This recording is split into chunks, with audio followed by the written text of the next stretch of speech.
اس کے بعد میں دعوت دیتا ہوں عروہ صنف دانش فلاحی، ان کا موضوع ہے ہمارا مقصد حیات۔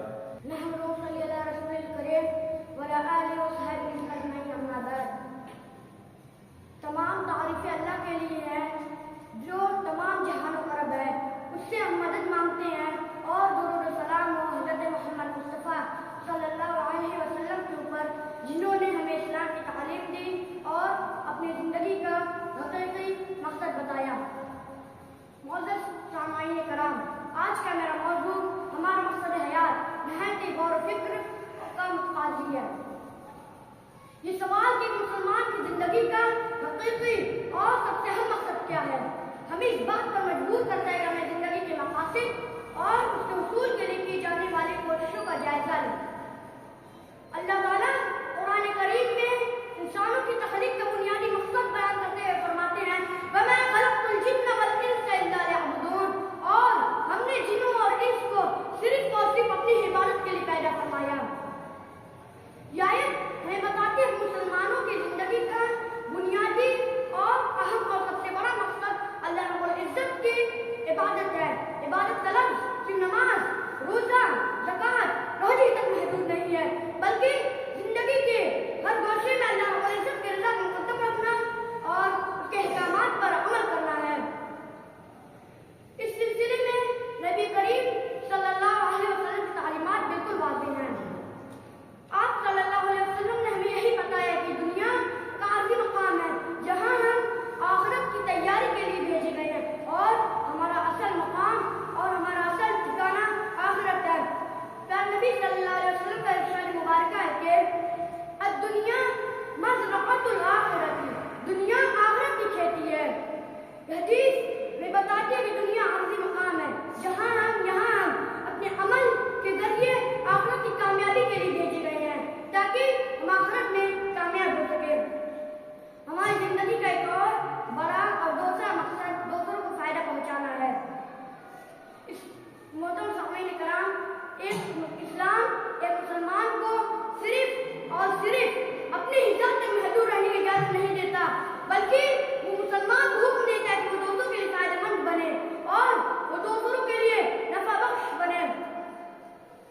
آپ صلی اللہ علیہ وسلم کا ارشاد ہے کہ خیر الناس انفعهم للناس، تم میں سے سب سے بہتر وہ آدمی ہے جو دوسروں کے لیے بہتر ہو۔ یہ حدیث ہمیں بتاتی ہے کہ مسلمان کو دوسروں کے لیے، سماج کے لیے، معاشرے کے لیے مدد اور بھلائی کا ذریعہ بننا چاہیے۔ ایسے ہی مسلمان کی زندگی کا ایک اور مقصد اس کی اپنی خود کی روحانی اور اخلاقی ترقی بھی ہے۔ قرآن ہم مسلمانوں کو صبر، تقوی، شکر اور احسان کی تعلیم دیتا ہے۔ ہم مسلمانوں کو چاہیے کہ ہم ان اوصاف کو اپنائیں تاکہ ہماری ذات معاشرے میں سب کے لیے نمونہ ہو۔ اسی طرح مسلمان کی زندگی کا ایک بڑا اور بنیادی مقصد اللہ رب العزت کی دین کا غلبہ اور اس کی سربلندی ہے۔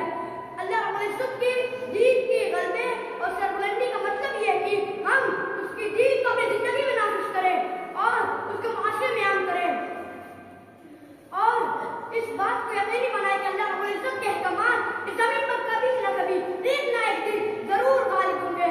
یہ کام صرف زبانی اقدامات ہی سے نہیں بلکہ عملی اقدامات اور سچے اخلاق کے ساتھ ممکن ہے۔ میرے بھائیوں، اسی طرح مسلمان کی زندگی کے ایک اور مقصد کا ایک اور سب سے بڑا مقصد آخرت کی کامیابی ہے۔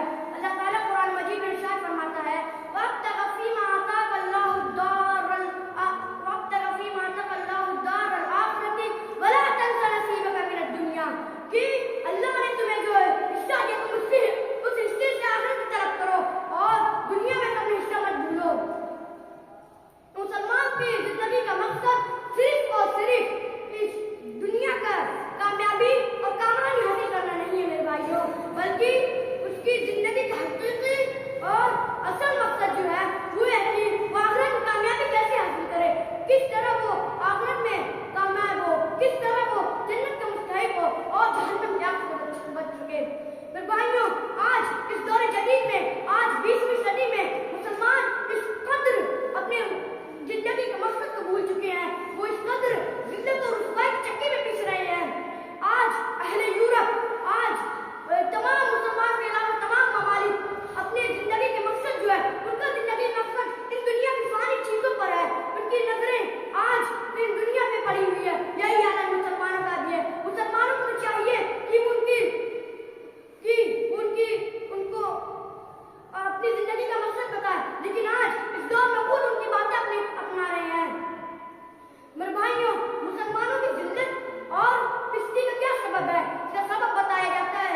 لیکن ان کے دل سے جو بغداد کی تباہی سے پہلے ان کے اندر جو جذبہ تھا، جو اللہ کے دین کو پھیلانے کا جذبہ تھا، وہ مٹ چکا، اور اس کے بعد ان کے دلوں میں ملک ممالک کو فتح کرنے کا جذبہ ہو گیا، جس کا نتیجہ یہ ہوا کہ مسلمان آج اس 19ویں اور 20ویں صدی میں اس قدر کمزور ہو چکے ہیں۔